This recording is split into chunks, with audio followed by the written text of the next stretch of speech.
Balat ng pakwan, gawin nating masarap na lumpia. At ayan nga po mga kapransi, panibagong araw, panibagong recipe. At ang alutuin nga po natin ngayon ay balat ng pakwan lumpia for today's vlog. At nakapagluto na nga rin po tayo ng balat ng pakwan dati, kaya laan po ang ginawa natin dito ay ginisa na nilagyan nga po natin ng sardinas. At dahil nga po paborito ko ang lumpia ay ayan, naisipan nga po natin yang gawing lumpia. Ay hindi nga po natin magalaw ng ayos mga kaprensi yung ating kamay dahil nga po yung isang daliri natin ay naaksidente. Ay ay paano nga ni po ay pamulog-mulog bagay yung dulos. Ay naku, ay imbis na sa lupa ang tama, aba ay yung daliri ko ang tinamaan. Kaya nga po nung tumama sa aking daliri ay naku, tapyas ang aking kuko. Ay yanong sakit nga po at naku ay pagkadami pang dugo ang lumabas. Ay sa sobrang sakit nga po mga kaprensi ay ayan, pagpalahaw ko po ba yan naman ang pag-iyak.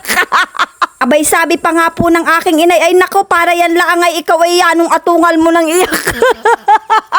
Ay bali nga po ay kinadkad natin yung balat ng pakwan at saka po ay yung carrots para nga po ay pareho ng laki. Naglagay nga din po tayo dyan ng sibuyas at saka po ay tona.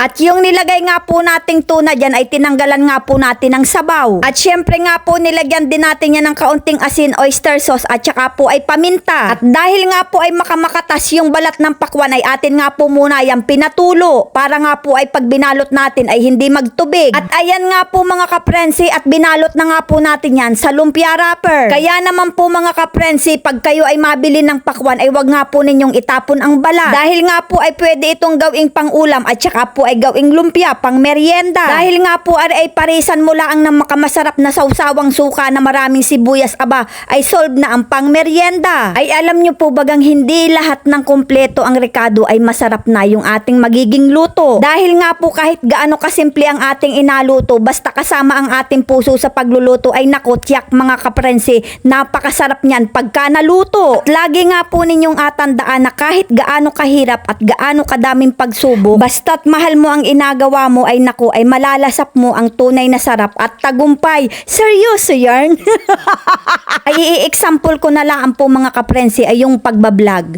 Bago mo marating ang million followers mga kaprensi, naku, marami kang pwedeng pagdaanan. Pwede kang mahak, pwede kang mabash, basta marami, kailangan mo ng makamaraming pasyensya at saka ay pagtsatsaga. At dapat nga po ay naku, ang mahalaga matuto tayong magintay. Sabi nga po, nasa Diyos ang awa, nasa tao ang gawa. At dahil nga po mga kaprensi ay meron tayong pangbara, aba ay kailangan din naman po natin ng panulak. Ay sinama ko na nga din po yung buto at nako ay makalaman tiyan din po.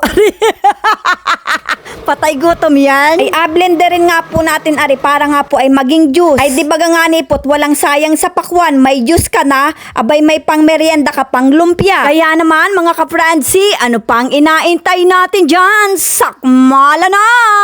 At matamis nga din po aring ginawa nating juice na pakwan kahit nga ni po ay walang asukal. Hanggang sa susunod na video mga kapransi, maraming salamat!